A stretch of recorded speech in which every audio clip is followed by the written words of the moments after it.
As I went walking that ribbon of highway, I saw above me everybody that endless skyway.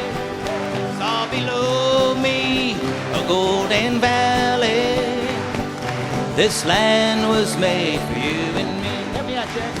This land is your land. This land is my land. From California. So here's these two rabbits, Mama Rabbit and Papa Rabbit, out in the woods one day, munching on things like rabbits like to do. And the wind kicked up a little bit. And on the wind come the sound of dogs off in the distance. The wind was swirling around, so the rabbits couldn't tell where the sound of the dogs was coming from. And they just went back to munching on things, but now they was nervous. Now they was paying attention. After a while, the wind died down. The rabbits could tell that the sound of the dogs was coming clearly through those trees up on the hill or something, and so they stood up and they looked, and there through the trees on the hill was these bunch of dogs jumping up and down or something. And by some cosmic coincidence, as the two rabbits were standing up looking at the dogs jumped up and saw the two rabbits down below. And the dogs got happy.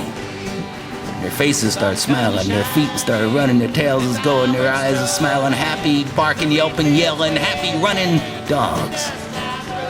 And when the rabbits saw the dogs coming, they bolted and they ran this way and that way, around the trees and over the rocks and through the shrubs. But no matter where they went and no matter how quick they was, the dogs kept getting closer and closer until finally the dogs was just about on top of them and the rabbits started getting tired.